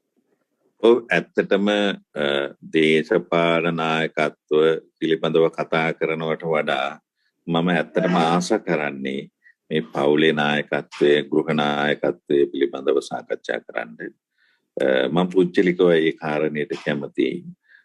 ඒකට හේතුව තමයි අපේ ගෘහය තුල ලොකු නායකත්වයක් තිබුණා. අම්මා තුල තාත්තා තුල ලොකු නායකත්වයක් තිබුණා. ඒ නායකත්වය අද ක්‍රමයෙන් වෙනස් වෙන තත්වයක් තිබෙනවා. ඇත්තටම අපේ රටේ ගෘහ නායකයෝ කියලා කියන්නේ සිව්බඹ විහරණ රකින්න අයනේ. අම්මා කෙනෙක් වෙනවා නම් තාත්තා කෙනෙක් වෙනවා නම් ඒ අම්මා තාත්තා තුල තිබිය යුතු මූලික ලක්ෂණය තමයි සිව්බඹ විහරණ සහිත බව. බෞද්ධයෙක් වීමට තුනුරුවන් සරණ ගිහිල්ලා පංචශීලයට අනුගත වීමට අමතරව අම්මා තාත්තා කියලා කියන සංකල්පය සිව්බඹ විහරණ. සිව්බඹ විහරණ කියලා කියන්නේ මෙත්තා, කරුණා, මුදිතා, උපේක්ෂා කියන එක. මෙත්තා කියලා කියන්නේ තමන්ගේ දරුවන් පිළිබඳව ඇති කරගත්ත මෛත්‍රිය. තමන්ගේ දරුවන් පිළිබඳව ඇති කරගත්ත මෛත්‍රිය විනා තමන්ගේ දක්ෂ දරුවට විතරක් ඇති කරගත්ත මෛත්‍රිය නෙවෙයි. තමන්ගේ දරුව හැම කෙනාම එක එක දක්ෂතා තියෙන අය. එක එක හැකියාවන් තියෙන. හැබැයි අපේ රටේ තියෙන දක්ෂතා හොයන්නේ දැනුමෙන් ෆස්ට් එක, මතක ශක්තියෙන් ෆස්ට් එක, විභාගේ පළවෙනිය කියන එක. නමුත් ඒක වැරදි. අම්මා තාත්තා හැටියට තමන්ගේ දරුවෝ හැම දෙනා කෙරෙහිම මෛත්‍රියක් ඇති කර ගන්න ඕන. අද ගොඩාක් දෙමව්පියෝ තුල මේ මෛත්‍රිය නැති වෙන්න එක හේතුවක් හැටියට දක්වන්නේ අම්මා තාත්තලා වෛරයෙන් ද්වේෂයෙන් කටයුතු කරන්නේ සමහර වෙලාවට ඒ දරුවන්ට තියෙන ආදරය නිසා කියලා කියන්නේ. මම මේ සැර වෙලා තියෙන දරුවන්ට තියෙන ආදරය නිසා කියලා. තමයි ගොඩක් දෙමව්පියෝ කියන්නේ. නමුත් ඒ දරුවන්ගේ හැකියාවන්, දක්ෂතාවයන්, විලාසයන් වෙනස්. සමහර දරුවෙක් මානසික තත්ත්ව, මනෝභාව, මොකද ඒ දරුව මේ ලෝකෙට එන්නේ පෙර සංසාරේ යම් යම් ශක්ති නරක. අපි ඒ හැකියාවන් තේරුම් අරගන්නේ නැතුව අපි හදපු ඥාය පත්‍රයකට, රේඛාවකට, සිලබස් එකකට ඒ දරුවා යවන්න හදනවා කියන එක තරම් අකාරුණිකකමක් මම දකින්නේ නැහැ ලෝකෙ කිසිද.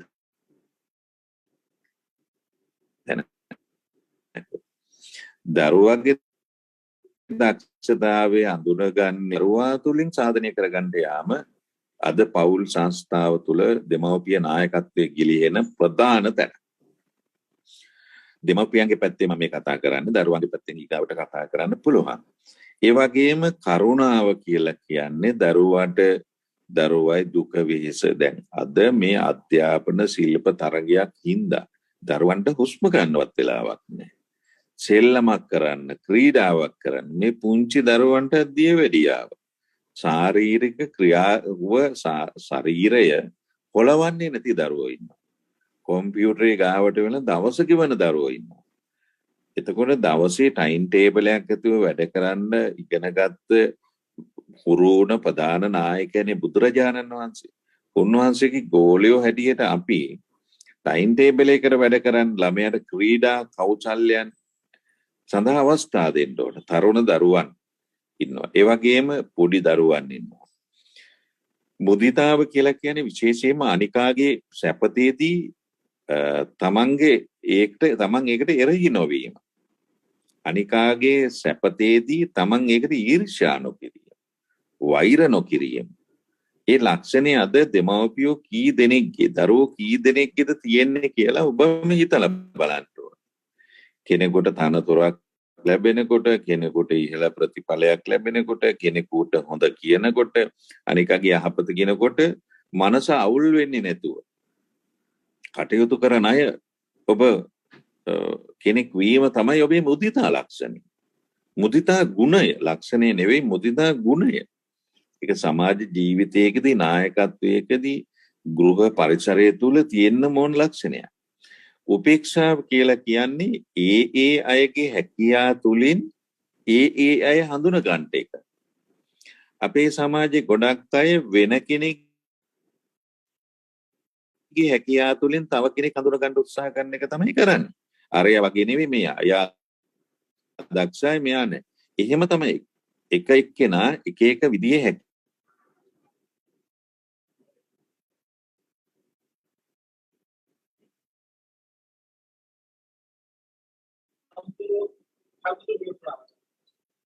අපි හඳුරන්නේ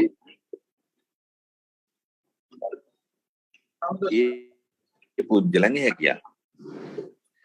එතකොට මේ ගති ලක්ෂණ දෙකේ නායකත්වය පිළිහෙනවා කියන්නේ. තාත්තගේ නායකත්වය අද ගෘහ පරිසරයෙන් ගිලිහෙමින් පවතිනවද, ගිලිහිලාද කියලා හිතන්න කාලය ඇවිල්ලා. අම්මගේ නායකත්වය මොකද දෙමව්පියෝ දරුවෝ හදනකොට දෙමාපියන්ට උවමනා දෙමව්පියෝ හදාගත්ත න්‍යාය පත්‍රයකට දරුවෝ කවන්න යන්න එපා. දරුවන්ගේ අදහස් විමසන්න. දරුවෝ මොන වගේද හිතන්නේ කියලා බලන්න.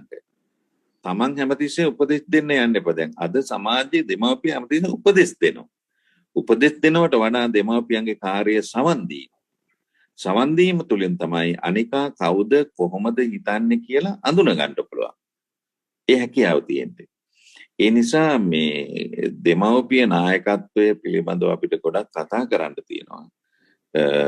ඒ දෙමව්පියෙක් උනහම දරුවන් බිහි කිරීමේ හැකියාවම විතරක් නෙවෙයි දෙමව්පිය ලක්ෂණය කියන්නේ. අර මෛත්‍රිය, කරුණා, මුදිතා, උපේක්ෂා කියන ගුණධර්ම වගා කරගත්තේ නැත්නම් තමන්ගේ මනසේ එයාට දරුවෝ කොච්චර හිටියත් එයා අම්මා කෙනෙක් නෙවෙයි. එයා දරුවෝ ඉන්න ගෑනු කෙනෙක්. එයා අප්පච්චි කෙනෙක් නෙවෙයි. එයා දරුවෝ ඉන්න පිරිමි කෙනෙක්.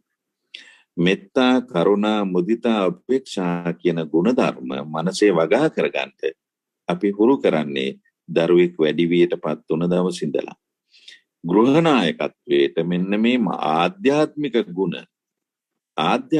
ගුණධර්ම අද ඉඳන්වත් මේ පොසොන් පොහොය දවසේ ඉඳන්වත් තමා තුළ තියෙනවාද කියලා බලන්න උත්සාහ ගන්න.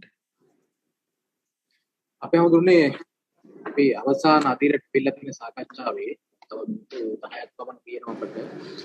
වහන්සේගෙන් බලාපොරොත්තු වෙනවා මෙහෙම කාරණාවකට පිළිතුරු. අපේ හඳුන්නේ දැන් අපි එක එක්කෙනා විවිධ තලවල විවිධ මානසිකත්වවල සහ විවිධ රැකියා කරන අය. අපි නායකත්වයේ කියන කාරණාව තුළ සමහර විට අපි කරන රැකියාව වෙන්න පුළුවන් අපේ ශාස්ත්‍රය තුළ අපි විවිධ මානසික පීඩාවන්ට ලක් වෙනවා. අපි ලොකු බරක් හිතේ තියාගෙන ඉන්නවා. කෙනෙක් තරහ වෙන්න පුළුවන් යම් තීරණයක් ගත්තී සමහරක් වෙලාවට මේක හරි තීරණයක්ද මේ ආදී වශයෙන් අපි මානසික යම් කිසි අපි කියන ප්‍රෙෂර් එකක අපි ඉන්නවා. මේ වගේ අවස්ථාවකදී අපි කොහොමද අපේ මනස හදාගන්නේ? අපේ මනස ස්ථායි කරගන්න ඕනේ කොහොමද? සහ අපි ඒ තීරණ ගැනීමේදී හරි මානසික පදනමක් මානසික ශක්තියක් ගොඩනගා ගන්න ඕනේ කොහොමද කියන කාරණාව අතිශය වැදගත්. මේක පවුල වෙන්න පුළුවන්. මේ රටේ ඉහළම තැන ජනාධිපතිවරයා දක්වාම මේක අතිශය වැදගත් වෙනවා. මොකද විවෘත මනසකින් බැලීම සහ අපි මානසිකව හැම මොහොතෙම සතුටින් සිටීම සහ අවබෝධයෙන් සිටීම කියන කාරණාව. මේ මනස සකස් කරගන්න ඕනේ කොහොමද නායකයෙක් වුණාම. ඔව් ඇත්තටම දැන් විශේෂයෙන්ම වරදක් කරපු කෙනෙක් නම් එයාට මේ එයාගේ අදහස කියන්න. එයා හිතුවේ කොහොමද? සමහර කෙනෙක් නිවැරදිව හිතලා වැරදි වැඩ කරන අවස්ථා තියෙනවා. අපි ඒ වරද එකතු කරනවට වඩා වරදක් හැටියට ඒක දකින්නවට වඩා ඇයි එයා එහෙම කළේ කියන කාරණාව ඔවුන්ගෙන් විමසා බැලීම වැදගත් වෙනවා. ඒ වගේම රටේ පවතින ආයතනයේ පවතින කල යුතු නිවැරදි ක්‍රමයකුත් තියෙනවා. තමන් ගන්න තීන්දුව තමන් අනිකට සාධාරණයක් තියෙන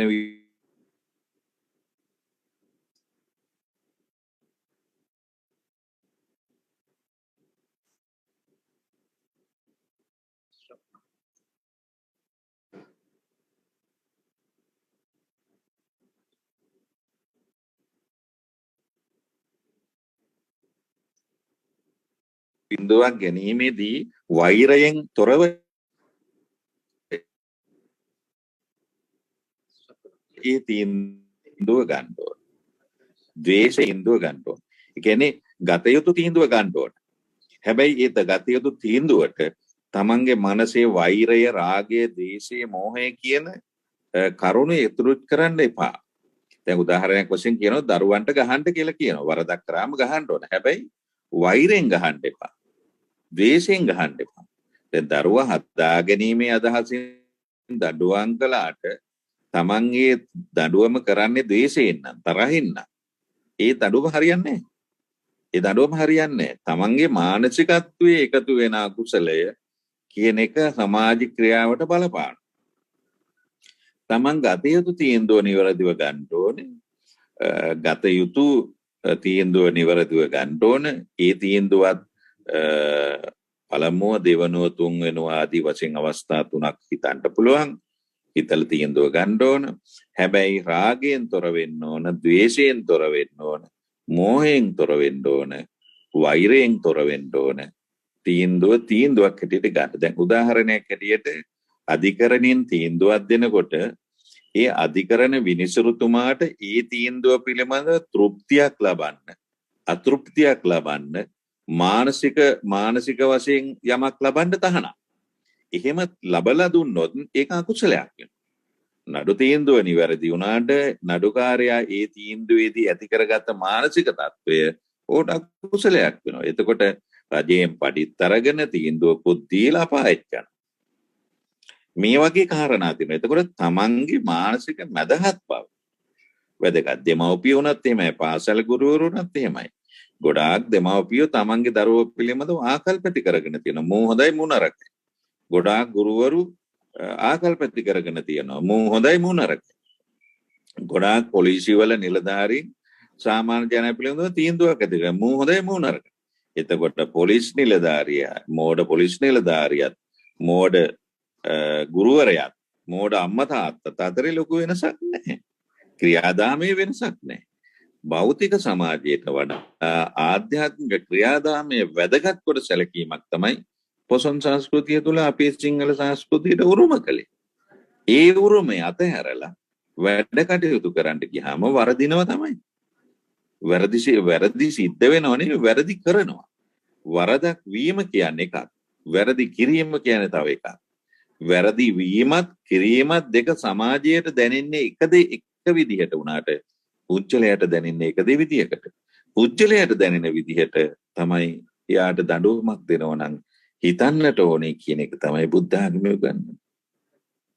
අපේ හඳුරන්නේ අපේ වැරදි අඩුපාඩු මේ මොහොතේ, මේ තත්පරේ, මේ ක්ෂණේ හිතාගෙන ගොඩ නැගිය යුතු කාල සීමාවක්. ඉතින් මෙතන ඉන්නවා බාල මහලු වැඩිහිටි සෑම පාර්ශවම නියෝජනය කරමින් පිළිස. අපිට වැඩිහිටි කෙනෙක් වෙන්නත් පුළුවන්, පාසල් වස් දරුවෙක් වෙන්නත් පුළුවන්. මම හිතන්නේ මේ පිළිතුර වැදගත් වේවි ඔබ වහන්සේගේ. අවසාන වශයෙන් අපේ හඳුරන්නේ ඔබ වහන්සේගෙන් අහන්නේ, අපි නිවැරදි වෙන්න නායකත්වයම කියන කාරණාව නෙවෙයි, අපි ජීවිතය තුළ අපි හරි පාරක් හදාගන්න, අපි හරි තැනට එන්න, අපේ අඩුපාඩු සකස් කරගෙන මේ මොහොතේ ඉඳලා පටන් ගන්නවා. අපි කොහොමද අලුතෙන් හිතන්න ඕන, අලුතෙන් දකින්න ඕනේ, අලුතෙන් ක්‍රියාත්මක වෙන්න ඕනේ. මම හිතනවා දවස අපට වැදගත් වෙපු වහන්සේගේ මේ අදහස් දැක්වීම අපේ ජීවිතයේ අලුත් පියවරක් තබන්නට, හරි නිවැරදි දැක්මක් සහිත නායකයෙක් වෙන්නට, ඒ වගේම සාර්ථක නිසෙක් සාර්ථක පුද්ගලෙක් වෙන්න. ශාලේයක සූත්‍රයේ බුදුරජාණන් වහන්සේ නිවැරදි ක්‍රියාවක් කරන නිවැරදි පුද්ගලයෙක් වෙන්න නම් අනුගමනය විය යුතු කාරණා තුනක් දක්වලා තියෙනවා. යම්කිසි අංක 1, යම්කිසි ක්‍රියාවක් කරනකොට, යම්කිසි දෙයක් හිතනකොට, කියනකොට, කරනකොට ඒ කියන කාරණාව, හිතන කාරණාව, කියන කාරණාව අංක 1 තමන්ගේ හෘද සාක්කියට එකඟද කියලා බලන්න. තමන්ගේ හෘද සාක්කියට එකඟ දෙයක්ද කියලා බලන්න ඕන. හැබැයි තමන්ගේ හෘද සාක්කියට එකඟ දෙයක්ද කියලා බැලීම තුල ਸਰව සම්පූර්ණ නිවැරදි දෙයක් වුණයි කියලා හිතන්නේ නැහැ. ඒ නිසා දෙවෙනි කාරණාව බලන්න ඕන, තමන් කරන මේ ක්‍රියාව හෘද සාක්කියට එකඟයි. ඒ වුණාට මේ ක්‍රියාවට ලෝක ජනයා, සමාජයේ පොදු ජනයා මේක පිළිගනීද නැද්ද? පිළිගනීද නැද්ද? සමහර වෙලාවට තමන්ගේ හෘද සාක්කියට අනුව කළත් ඒ පොදු ජනය පිළිගන්නේ නැහැ. සමහර වෙලාවට හෘද සාක්කියට අනුව කළත් පොදු ජනය පිළිගන්නවා. එහෙනම් කාරණා දෙකකින් හරි. තුන්වෙනි කාරණාව, තමන් මේ කරන ක්‍රියාව තමන්ට අකුසලයක් සිද්ධ වෙනවද නැද්ද? පවක් පිනක් සිද්ධ වෙනවද නැද්ද කියලා හොයන්න කියලා. ඒක තුන්වෙනි කාරණා. මේ කාරණා තුනෙන්ට ගැළපිච්ච ක්‍රියාව ඔබ කරන්න. මේ කාරණාවලට අනුව ගැළපුණේ නැති ක්‍රියා ඔබ කරලා දැන් විඳවනවා ඇති. තාම මේක විඳවනවා ඇති. තාම මේක ගැන හිතනවා ඇති. මේකට ආගම් ભેද නැහැ. ජාති මේ කාරණා තුනට ආගම් ભેදනේ, ಜಾති ભેදනේ, වර්ග ભેදනේ මොන පුජ්‍යලයටත් එකයි. අද ඉඳලා හුරු වෙන්න මේක ලියා ගන්න. අංක 1 හෘද සාක්කිය. අංක 2 පොදු ජනතාව. පොදු ජනතා ඇහින් ඔබට බලන්න පුළුවන්. ඔබයි මෙතන බලන්නේ. මිනිස්සු මේකට මොනවා කියයිද කියලා පොදුයි. ඔබ වෛරයෙන් තොරව, රාගයෙන් තොරව, ද්වේෂයෙන් තොරව තමයි මේක බලන්න ඕනේ. පොදු ජනතාවගේ දර්ශනේ බලනකොට ඔබ අන්තගාමී වෙට බෑනේ. 3 පිනපව. හැම ආගමකම උගන්වලා තියෙනවා මේක හොඳයි මේක නරකයි කියලා. බුද්ධ ආගමේ විශේෂයෙන් උගන්වලා තියෙනවා. ඒ අනුව බලන්න. එතකොට ඔබට පුළුවන් ඔබ කරන ක්‍රියා සියල්ල නිවැරදිව සිද්ධ කරන්න. නායකයෙක් වුණත් මෙහෙමයි, සේවකයෙක් වුණත් මෙහෙමයි, සාමාන්‍ය කෙනෙක් වුණත් මෙහෙමයි. මේ කාරණා තුනට අනුගත වෙන්න ඕන කියන එක ඔබ මතක තියාගන්න. මේ ගැන ගැටලු තියෙනවා නම් ඔබ මේවා අපි විමසලා සාකච්ඡා කරමු. හොඳයි. අපේ හැමදෙරුනේ අපි සාකච්ඡාවේ අවසාන මොහොතේ ඉන්නේ.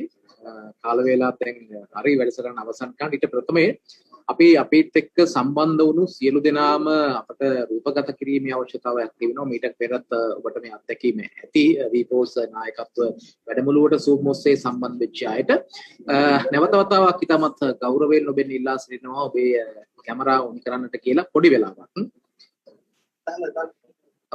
කැමරාව ඔන් කරගෙන මේ ඉන්න පොඩි වෙලාවක් මම වැඩසටහන අවසන් කරන වෙලාවෙ කියන්නම් ඔබට.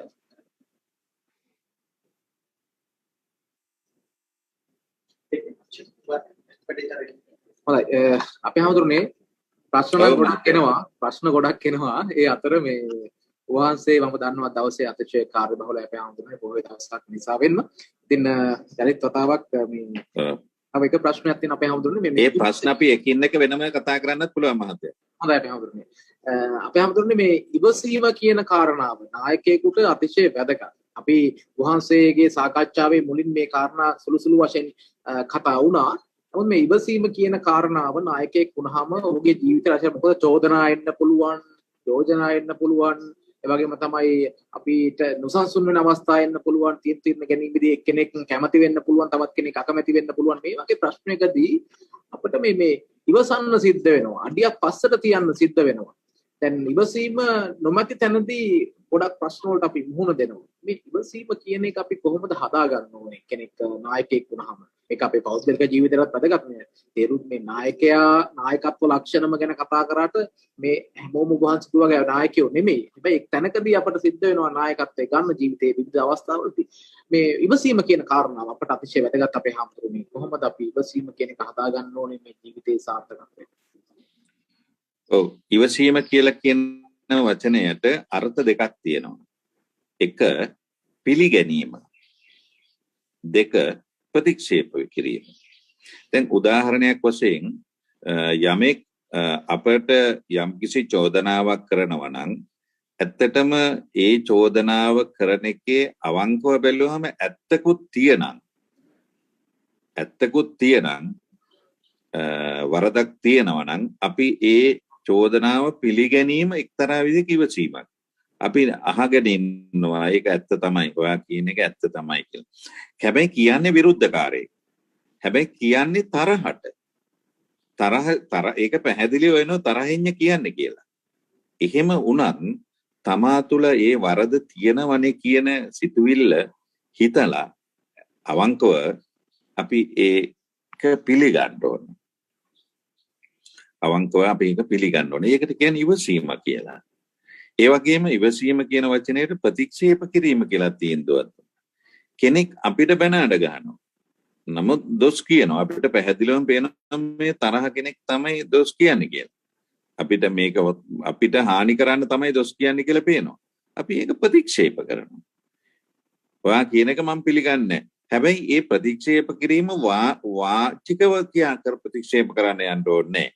වාචිකව ප්‍රතික්ෂේප කරන්න ගියොත් ඔබ ඒ දෙපළ අතර ගැටුමක් එනවා. මොකද පැහැදිලිවම යා ගැටුමක් සඳහා එනවා කියලා අපිට පේනවනේ. ඒ නිසා අපි ඒක නිහඬ වෙනවා, මනසින් ප්‍රතික්ෂේප කරනවා. ඔක මම කරපු වරදක් නෙවෙයි කියලා ප්‍රතික්ෂේප කරනවා. මෙන්න මේකට තමයි ඉවසීම කියන්නේ. ඉවසීම යනු නිවටකමක් නෙවෙයි. ඉවසීම කියලා කියන්නේ ගුණයක්. ඉවසීම යනු නිවටකමක් නෙවෙයි. දැන් කෙනෙක් ගහගන්න එනකොට Tamanට ශක්තිය නැත්තම් නිහඬ වෙන්න ඕන. නැත්තම් ගුටි කණ්ඩ වෙනවනේ. ඉවසීම කියන්නේ ඒක නෙවෙයි. ඉවසීම කියන්නේ ප්‍රඥාවන්ත භවයේ සංකේතයක්.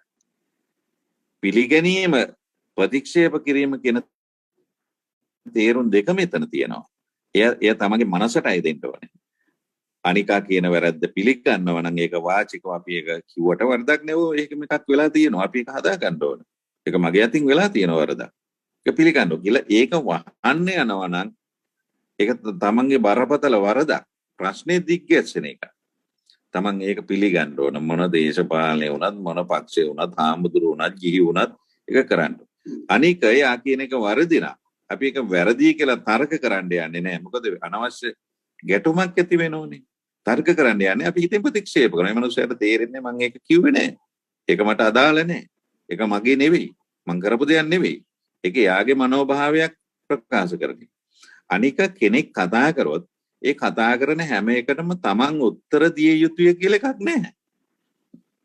වෙනේ බැන්නොත් අපි බැනිය යුතුයි කියලා එකක් නැහැ. වෙනේ අහන ප්‍රශ්නයක් ඇහුවොත් අපි උත්තර දිය යුතුමයි කියලා එකක් නැහැ. ඒක අපට ඕන නම් ඒක අවශ්‍යයි කියලා තේරුනොත් අපිට හිතුනොත් නිවැරදි දෙයක් කියනෝ විනා එයා කතා කරන හැම එකටම අපිත් කතා කළ යුතුයි කියලා එකක් නැහැ. ඒ නියම තමයි ඉවසීමේ ගුණ. ඒව ඔබ තුල තියද කියලා ඔබ බලන්න. අපේ හඳුනන දැන් ඉවසීම ගැන කතා කරද්දී කෙනෙකුට හිතෙන්න පුළුවන් මේ ඉවසලා දැන් සමහරක් වෙලාවට ඒක ඒ අනිත් පාර්ශවයෙන් විරුද්ධ පාර්ශවයෙන් යහපත් ප්‍රචාරයක් නැති වෙද්දී අපේ කාටවත් මොකද දෙවෙනි වෙන්නේ අපි එහෙම සෙකන්ඩ් වෙන්න ඕනේ අපි හරිනම් ඇයි අපි ඒ අය කියන දේ අහන්නේ අපි මොකද නිකම් මේ පහත් තත්ත්වයට වැටෙන්නේ වගේ අදහස් අපේ ඔළුවේ වැඩ කරන්න පුළුවන් ඔළුවට එන්න පුළුවන් මේ වගේ තැනකදී අපි කොහොමද අපිව පාලනය කරගන්නේ ඕ මහත්තයා ඉතින් ඒ වෙලාවේ පාලනය කරගන්න බෑ මිනිහා මෝඩ කෙනෙක් නේ ඉවසීමක් නැති කෙනෙක් නේ අවශ්‍යතාව නැති කෙනෙක් නේ ඒ මෝඩ මිනිස්සු ඉවසීම නැති මිනිස්සු තමන් නිවැරදි කියලා පූර්වයෙන් හිතේ හදාගෙන ඒක නිවැරදි කියලා කියන තර්ක ගොඩනගනවා දැන් ඔබ කිව්ව හැම එකක්ම ඒ වගේ තර්ක සමාජයේ අපිට ඇහෙනවා එහෙම මම නිවැරදි නම් මොකටද මං කටවහන් ඉන්නේ නිවැරදි කෙනා කටවහන් ඉන්නම ඕනනේ නිවැරදි කෙනා කටවහන් ඉන්න ඕනනේ. අපි මොකටද සෙකන්ඩ් වෙන්නේ? අපි කාටවත් සෙකන්ඩ් වෙන්න ඕනත් නෑ නැති වෙන්න ඕනත් නෑ. Taman tamanනේ. අනිත් කෙනා ඉස්සරහා Taman පළවෙනියා වෙන්න කියලා යන්න ඕනත් නෑ. දෙවෙනියා වෙන්න ඕනත් නෑ. Taman නිවැරදිව කාර්යය කළා නම් ඒක Tamanගේ මනස දන්නව නම් නිහඬ වෙන්න ඕන. ඒක තමයි ඉවසීම කියන්නේ. බය නෙවෙයි. බයට කොහොමද නිහඬ වෙන්න ඕන? ගහන්න එනකොට කෙනෙක් කුටි කන්න බැරි හින්දා නිහඬ වෙන්න. ඒක වෙන එකක්. ඒක ඉවසීම නෙවෙයි. ඒක ඉවසීම නෙවෙයි. අනික ඉවසලා බැරිම තැනයි මේ කතා කරන්න කියලා කියන අය ඒ ඉවසනවයි කියලා කරලා තියෙන ඉවසීම නෙවෙයි. ඒ කරලා තියෙන ඒක මතක තියාගෙන නිහඬ විදියම. ඉවසන කෙනා ඒක මතක තියාගන්නේ නැහැ. ඔය සමහර අය කියනෝනේ මං පළමුවත් ඉවසුවා දෙවනුවත් ඉවසුවා තුන්වෙනිවත් ඉවසුවා ඊට පස්සේ තමයි මගේ රතු කට්ට පැන්නේ කියලා කියනෝනේ. එතකොට එයා පළමුවත් ඉවසලා නැහැ. පළමුව ඉවසුවා නම් පළමුව එයා කරලා තියෙන එක මතක තියාගෙන ඉඳලා. එයාට අවස්ථාවක් එනකම්. දෙවෙනි වාරෙත් මතක තියාගෙන ඉඳලා. තුන්වෙනි වාරෙත් අමතක. ඔය දෙමව්පියෝ සමහර වෙලාවට කියන උඹ එදාර වැරද්ද කරද්දිත් මන් නිහඬව හිටියා. මෙදා වැරද්ද කරද්දිත් නිහඬව හිටියා. මෙදා කරද්දිත් නිහඬව හිටියේ. ඊට පස්සේ කරනකොට අර තුනම අල්ලලා දෙනවා පාර. ඒ කියන්නේ අම්මා ඉවසලා නැහැ. අරව මතක තියන් ඉඳලා. මට අවස්ථාවක් එනකන් ඉඳපන්කෝ මම ඔබට වෙලාවක දෙන්නම් කියලා. ඒවට ඉවසීම කියලා කියන්නේ නෑ. ඒවට කියන්නේ වෛරය මතක තබා ගැනීම. වරද මතක තබා ගැනීම. ඒක වෙන එකක්.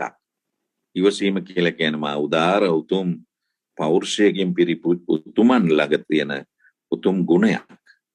ඒක ඔබ තුල තියෙද කියලා බලන්න.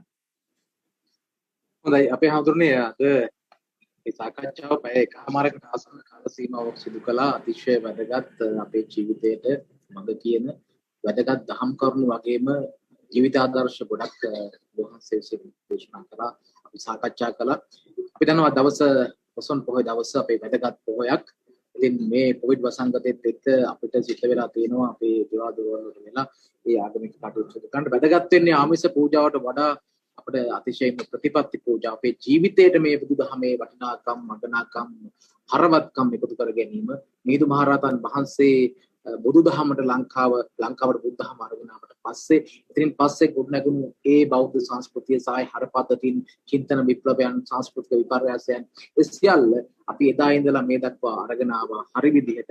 හැබැයි අපි වර්තමානයේ ඒ දේ හරි විදිහට මුක්ති විඳිනවද අපේ ජීවිතයට එකතු කරගෙන තියෙන ප්‍රශ්නේ අපි ළඟ තිබෙනවා. ඒ එක්ක තමයි අද දවසේ මේ සාකච්ඡාවට අපි මුල පෙරුවේ. ඉතින් අපි තනිව සමූහයක් විදිහට අපිට කරන්නට තියෙන දේ බොහොමයි. බුදුදහමේ ආభాෂය ආශිර්වාදයේ මේ දර්ශනයේ ಜಾති ආගම් වර්ණ ભેදකින් තොරව අපට එකතු කර ගැනීම හැකියාවක් තිබෙනවා. ඉතින් අද ගම්මැද්ද දම්සවිය වගේම මේ පැත්තෙන් අපි බීපෝස් ගම්මැද්ද බීපෝස් ඒකාබද්ධවයි මේ කටයුත්ත සිදු කළේ. ඉතින් ඒ නිසා බොහෝ පිරිසක් සහසම්බන්ධ වුණා. 300කට වැඩි පිරිසක් අපිත් එක්ක එකතු වුණා. ඉතින් අපි අතිශයින්ම සතුටු වෙනවා දහම ඇසුරු කරන්නට දහමත් එක්ක ජීවත් වෙන්න උත්සාහ කරන ජීවිතයේ සාර්ථකත්වය වෙනුවෙන් කැප වෙන ඒ කරුණු කාරණා එකට එකතු කර ගන්නට බලාපොරොත්තු වෙන බොහෝ පිරිසක් ඉන්නවා කියන්න අපි දන්නවා. මේ ගමන අපි හැම පොයි දවසකම මේ විදිහට ඉදිරියට සිදු කරන්න බලාපොරොත්තු වෙනවා. වහන්සේ වගේ ධර්මදර විනයදර භික්ෂුන් වහන්සේලා සම්බන්ධ කරගෙන ඉතින් කාර්යබහුල මොහොතක වහන්සේ අප කෙරෙහි අනුකම්පාවෙන් විශේෂයෙන්ම අද දවසේ සහ සම්බන්ධ වුණු බොහෝ දෙනෙක් වහන්සේට පින් අනුමෝදන් කරලා තිබුණා. ඉතින් වහන්සේට ස්තුති කර තිබුණා. ඉතින් මේ සියල්ලත් මේ මොහොතේ අපි මේ විදිහට මතක් කරනවා. ඉතින් අපේ හාමුදුරනේ වහන්සේ නැවත වරක් පින් අනුමෝදන් කරනවා. වහන්සේට පාදාභිවන්දනයෙන් යුතු පුණ්‍ය අනුමෝදනා සිදු කරනු ලබනවා. අද ගම්මැද්ද දම්සවිය ගම්මැද්ද බීපෝස් අපේ මේ උත්සාහයට අපේ මේ සත්කාරයට වහන්සේගේ දායකත්වය ලබා දීම පිළිබඳව ඉතින් චිරත් කාලයක් මේ විදිහට ආගමික ශාසනික මෙහෙවරේ යෙදෙන්නට වහන්සේට හැකියාව ලැබේවා කියලා අපි ප්‍රාර්ථනා කරනවා අපේ හාමුදුරනේ. එහෙනම් වහන්සේට බොහොම පිං අද මේ විදිහට අපට අවවාද අනුශාසනා ලබා දෙන්න නායකත්වයේ ගුණ නායකත්වයේ වටිනාකම බුදුන් වහන්සේගේ ජීවිතයේ ආදර්ශයන් මේ සියල්ල එකට අරගෙන බොහොම සරලව තේරෙන විදිහට අපට පැහැදිලි කර දුන්නාට අපි නැවත වතාවක් ලබන ওই දවසේ මේ විදිහම වත් එක්ක එකතු වෙන්න බලාපොරොත්තු වෙනවා. ඒ වගේ මතක් කළ යුතුයි වීපෝස් එක්ක සම්බන්ධ වෙලා ඉන්නකොට වගේම අපි YouTube හරහා වගේම අපි හැම ඉරිදාකම උදෑසන 5:30ට ඉරිදා උදෑසන ගම්මැද්ද දම්සවි සදහම් සාකච්ඡාව සිරස TV ඔස්සේ ඔබට සමීප කරනවා.